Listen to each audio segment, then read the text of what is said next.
वालेकुम dear students, उम्मीद है आप सब खैरियत से होंगे। तो आज हमारा लेक्चर नंबर 4 है जिसमें हम relation of biology with other sciences को कंप्लीट करेंगे। अब बायोलॉजी का बाकी सारी साइंसेस के साथ क्या ताल्लुक़ है तो इसके बारे में हम पढ़ेंगे और इनके देखेंगे कि मुख्तलिफ ब्रांचेस के साथ बायोलॉजी को जब रिलेट किया जाता है तो नेक्स्ट कौन सी ब्रांच बनेगी।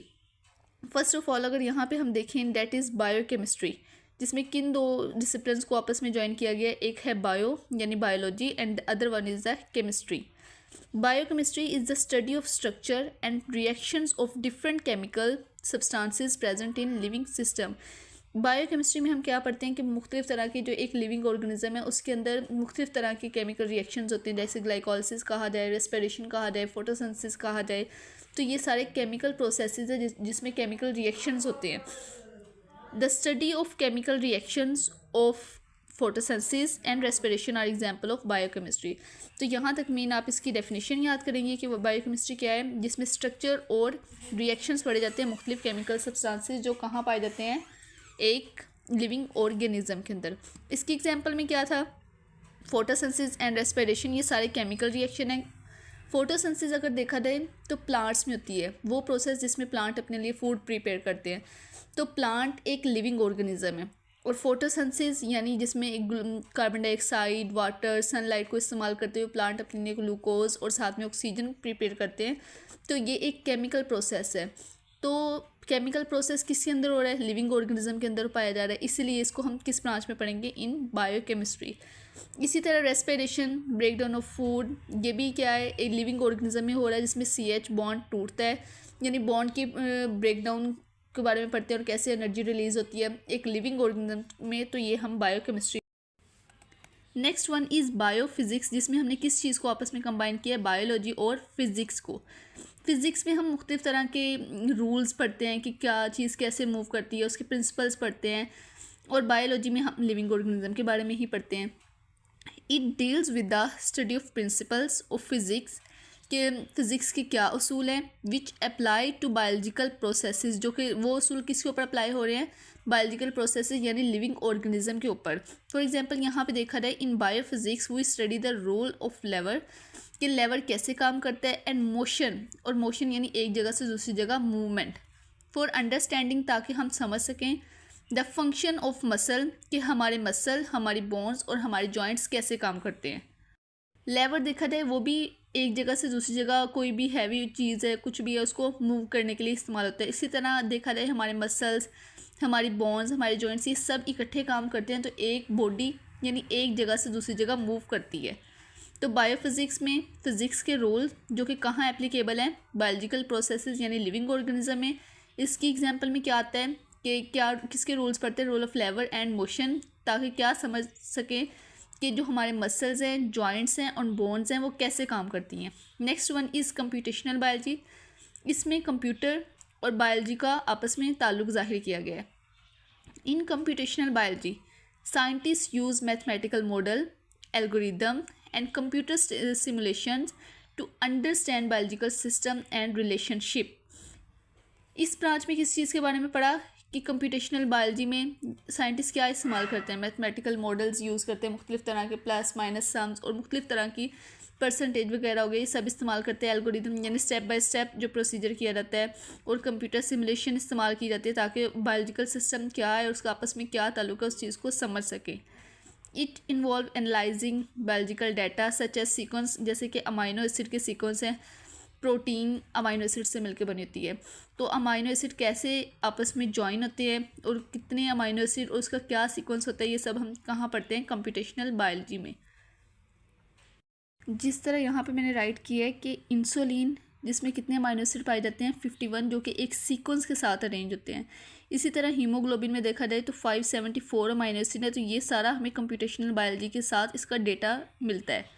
Next one is biogeography, bio living organism, geography के ज़मीन की कौन सी जगह पर कौन से लिविंग ऑर्गेनिज्म पाए जाते हैं उनके बारे में पढ़ा जाता है। It deals with the study of distribution of living organism, distribution होता है तकसीम, यानी कि कौन से एरिया में किस तरह के लिविंग ऑर्गेनिज्म पाए जाते हैं in different geographical region of the world, यानी दुनिया के हर हिस्से में अलग तरह के पाए जाते हैं। जो कि जैसे अगर देखा जाए स्नो एरियाज़ में, स्नो माउंटेन्स में, तो वहाँ पर अलग तरह के लिविंग ऑर्गेनिज्म पाए जाएंगे। ट्रॉपिकल एरियाज़ में देखा जाए तो वहाँ पर अलग तरह के लिविंग ऑर्गेनिज्म और उनका अडोप्टेशन यानी सारे के सारा हैबिटेट सब कुछ अलग होता है दूसरे से। तो इसी तरह the influence of climate change, influence यानी असर क्लाइमेट चेंज का, यानी यहाँ पर अगर मौसम की तब्दीली है तो उसका क्या असर है on the distribution of organism is also study on the biogeography. Next one is biostatics. Biostatistics, it deals with the principle of statistics to analyze the and interpret data related to the living organism। यानी बायोस्टैटिस्टिक किस चीज़ में help करती है, मतलब हम उसमें ये statistic के प्रिंसिपल्स इस्तेमाल करते हैं, रूल्स इस्तेमाल करते हैं ताकि हम डाटा को एनालाइज कर सकें, उसका तज्जिया कर सकें और इंटरप्रेट यानी उसके ऊपर हम उसका नतीजा निकाल सकें जो भी हमने लिविंग ऑर्गेनिज्म के बारे में डेटा इकट्ठा किया था। फॉर एग्जांपल अगर हमने कोई एक्सपेरिमेंट के बाद किया है या किसी भी तरह से कोई डेटा इकट्ठा किया तो उसको हम एनालाइज यानी उसको एक टेबल फॉर्म में या किसी फॉर्म में ताकि वो दूसरा उसको ईजिली रीड कर सके। Biostatistics play a crucial role in biological research, जैसे मैं आपको बता चुकी हूँ किसी तरह को कोई रिसर्च कोई एक्सपेरिमेंट किया है, हेल्थ केयर जैसे कोई सर्वे किया जाता है मुख्तलिफ तरह का हेल्थ केयर के अकॉर्डिंग या किसी पब्लिक हेल्थ के बारे में जानने के लिए, तो ये कहाँ पढ़ते हैं बायोस्टैटिस्टिक्स में। Next one is biotechnology. Technology, biotechnology मतलब मेन चीज़ इसका ये है कि ऐसी प्रोडक्ट्स बनाना, ऐसी चीज़ें बनाना जो कि लिविंग ऑर्गेनिज्म के लिए फ़ायदेमंद हो, लिविंग ऑर्गेनिज्म से ही बने लेकिन ये लिविंग ऑर्गेनिज्म के लिए फ़ायदेमंद हो। फॉर एग्जांपल अगर देखा जाए इंसुलिन कहाँ से बनाई जाती है, बैक्टीरिया से, और ये किस चीज़ के लिए ज़रूरी है, इंसानों के लिए बहुत ज़रूरी है और उन पेशेंट्स को ज़्यादा दी जाती है जिनको डायबिटीज़ का इशू होता है, जिनके अंदर इंसुलिन प्रॉपर तरीके से प्रोड्यूस नहीं हो पा रही होती, उनका ब्लड ग्लूकोज लेवल को कंट्रोल करने के लिए इंसुलिन दी जाती है जो कि हम बैक्टीरिया से हासिल करते हैं। It deals with the use of living organism और their component to develop beneficial product और प्रोसेसेस फॉर वेरियस फील्ड। अब ये कहाँ कहाँ हम इनके प्रोसेसेस को इस्तेमाल करते हैं, हेल्थ केयर ये भी है, मतलब कि सेहत के लिए भी इस्तेमाल कर सकते हैं, एग्रीकल्चर में भी इस्तेमाल किए जाते हैं, एंड इन्वायरमेंटल मैनेजमेंट, और मतलब मुख्तलिफ तरह के माइक्रोब्स होते हैं जिनको हम वाटर में या कोई भी ऐसी सेवरेज वगैरह सिस्टम में डाल देते हैं ताकि वहाँ से जितनी भी पॉल्यूटेड चीज़ें हैं वो उसको एब्जॉर्ब कर सके। इसकी एग्जांपल में है बायोटेक्नोलॉजिस्ट यूज़ बैक्टीरिया जो मैं आपको बता चुकी हूँ for the production of insulin, ताकि किस बीमारी का इलाज किया जा सके। डायबिटिक पेशेंट, अगर वो मरीज़ जिनको शुगर, डायबिटिक कहते हैं शुगर के मरीज़ जिनको शुगर का मसला हो, जिनके अंदर प्रॉपर तरीके से इंसुलिन नहीं बन रही, तो जब वो कुछ खाएंगे पिएंगे तो उनके अंदर ब्लड ग्लूकोज लेवल बहुत बढ़ जाता है, राइज़ हो जाएगा एक नॉर्मल कंडीशन से। तो फिर ये दिया जाता है कि उनको इंसुलिन का इंजेक्शन दिए जाते हैं ताकि वो इंजेक्ट करें उनकी बॉडी के अंदर, उनके ब्लड के अंदर अब इंसुलिन चले जाए, जो कि इंसुलिन मेन क्या काम करेगी, जो एक्स्ट्रा ग्लूकोज है उसको ग्लाइकोजन की फॉर्म में वहाँ पर स्टोर कर देगी ताकि जो हमारे ब्लड में ग्लूकोज लेवल है वो एक नॉर्मल हद तक आ जाए। साइड में अगर देखें तो ये एक रिलेशन दिखाया गया, ये बायोलॉजी मतलब बायोलॉजी को कैसे ओवरलैप किया गया बाकी सारी ब्रांचेस से। केमिस्ट्री से किया गया तो बायोकेमिस्ट्री, फिज़िक्स से किया गया तो बायोफिज़िक्स, जियोग्राफी से किया गया तो बायोजियोग्राफी, स्टैटिस्टिक्स से किया गया तो बायोस्टैटिस्टिक्स। मैनी साइंसेस मतलब जो कि हमें फ़ायदेमंद होती है, मुख्तलिफ तरह की साइंसेस, हेल्थ केयर आ गई, एग्रीकल्चर आ गई, तो वो क्या बन जाएगी बायोटेक्नोलॉजी। इसी तरह मैथ्स या कंप्यूटर के साथ किया गया तो कंप्यूटेशनल बायोलॉजी, इकोनॉमिक्स के साथ किया गया तो ये बायो इकोनॉमिक्स आ जाएगी। अब जो लास्ट हमारे पास ब्रांच है that is bio economics. Economic मतलब कि हम अब कोई भी लिविंग चीज़ है, कोई लिविंग ऑर्गेनिज्म ही लगा लें, कोई भी चीज़ है, हम उसको देखते हैं उसको नफ़ा या नुकसान की सूरत में कि इससे हमें फ़ायदा हुआ है या फिर नुकसान हुआ है। फॉर एग्जांपल अगर मैं आपको एग्जांपल दूँ तो अगर किसान जब कोई भी फसल को या क्रॉप को ग्रो करवाता है तो वो ये देखता है एट द एंड कि उसको इस चीज़ से प्रॉफिट हुआ है या फिर लॉस हुआ है। वो कैसे इसको देखता है कि वो ये देखता है कि उसकी कॉस्ट वैल्यू कितनी है और उसके अलावा उसके ऊपर प्रॉफिट है या उसको लॉस है।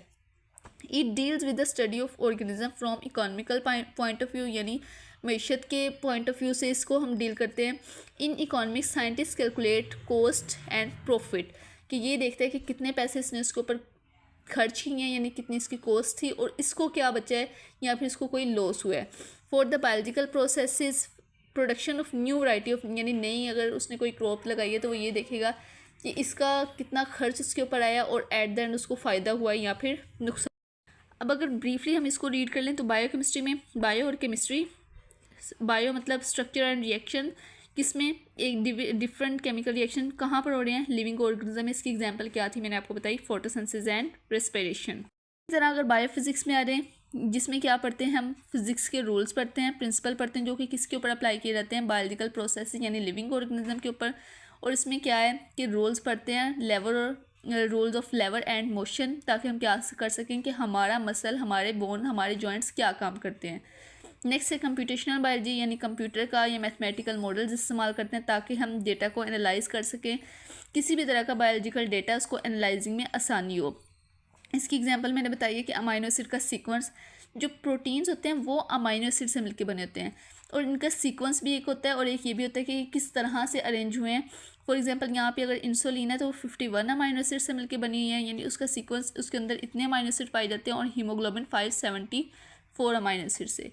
इसी तरह बायोजियोग्राफी, जिसमें लिविंग ऑर्गेनिज्म के वो किस जगह पर पाए जाते हैं, उनका डिस्ट्रीब्यूशन, उनकी डिस्ट्रीब्यूशन क्या है, वो किस जगह पर पाए जाएंगे, कौन से ज्योग्राफिकल रीजन में पाए जाएंगे, और उनके ऊपर क्लाइमेट का क्या इफेक्ट आएगा, वो हम पढ़ेंगे बायोजियोग्राफी में। नेक्स्ट है बायोस्टैटिस्टिक्स।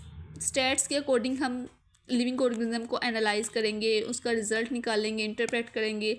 ये हम इस्तेमाल करते हैं या फिर किसी तरह की रिसर्च के लिए, या फिर कोई भी अगर बायोलॉजिकल हमने कोई एक्सपेरिमेंट किए तो उस चीज़ के लिए इस्तेमाल करते हैं। Next one is biotechnology. Living organism को इस्तेमाल करते हैं या उनके किसी भी कंपोनेंट को इस्तेमाल करते हैं ताकि कोई ऐसी चीज़ बनाई जा सके जो कि इंसानियत के लिए यानी बेनिफिशियल है फॉर मैनकाइंड। इसकी एग्जांपल मैंने आपको दी थी, इस यहाँ पे भी आप कर सकते हैं लास्ट से। फॉर एग्जांपल बायोटेक्नोलॉजिस्ट क्या इस्तेमाल करते हैं, बैक्टीरिया इस्तेमाल करते हैं किस चीज़ की प्रोडक्शन के लिए, for insulin to treat diabetic patient. और जो हमारा लास्ट वन है दैट इज़ बायोइकोनॉमिक्स, जिसमें हम किसी भी लिविंग ऑर्गेनिज्म को या किसी भी तरह की कोई स्टडी करते हैं इन इकोनॉमिकल पॉइंट ऑफ व्यू, यानी उसका देखते हैं कि कोई इसका प्रॉफिट है या कोई लॉस है। फॉर एग्जांपल इसमें बताया गया था कि अगर हमने कोई नई प्रोडक्शन की है किसी भी क्रॉप की, तो हम एट द एंड उसका देखते हैं कि इसमें कोई प्रॉफिट है या फिर उसमें लॉस है। तो ये हम पढ़ेंगे बायोइकोनॉमिक्स में। उम्मीद है आप सबको ये अच्छे से समझ आ गया होगा। तो अब नेक्स्ट मिलते हैं इंशाल्लाह in next lecture that is carried in biology.